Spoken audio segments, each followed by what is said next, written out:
Les acteurs du désamiantage vont pleinement profiter de la reprise post-Covid-19 dans le BTP, notamment dans l'entretien-rénovation.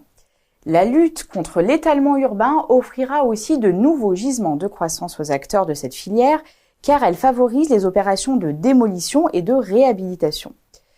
En parallèle, le haut niveau de technicité exigé soutient à la fois l'activité en valeur et en volume, en imposant de nombreux diagnostics, contrôles et inspections.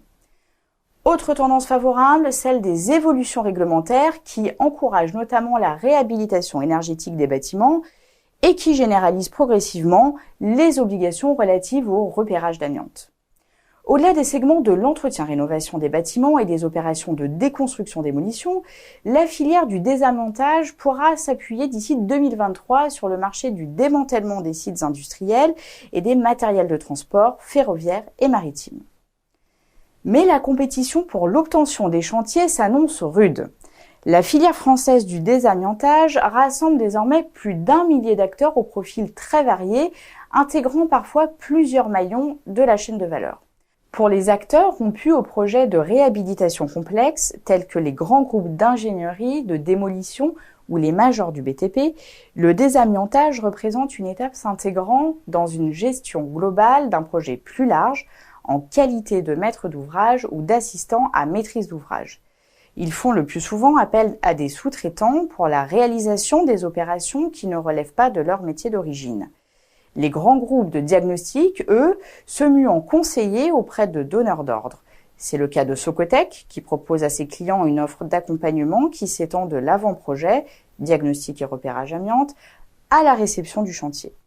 Citons aussi les leaders des services environnementaux comme Suez, Veolia ou Séché Environnement, qui se positionnent sur plusieurs maillons et qui se diversifient au-delà du traitement des déchets amiantés avec des prestations de conseil autour des chantiers.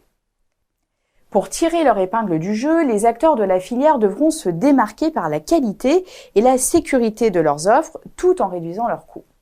Sur ce point, les solutions émergentes de traitement thermique et physico-chimique pourraient prochainement s'imposer comme une alternative économique crédible à l'enfouissement.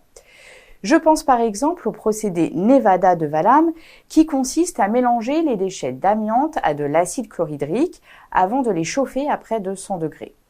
Cette solution permet de récupérer en fin de réaction de la silice amorphe qui peut alors être valorisée directement dans l'industrie.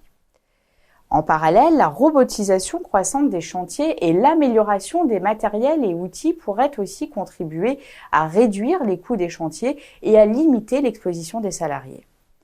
Enfin, la généralisation du BIM, ou maquette numérique, dans le diagnostic facilitera à terme la coordination de l'ensemble des acteurs sur les chantiers complexes en produisant des visuels en 3D capables de localiser précisément l'amiante dans les bâtiments, bref, pour simplifier et sécuriser les interventions de rénovation ultérieure par des tiers.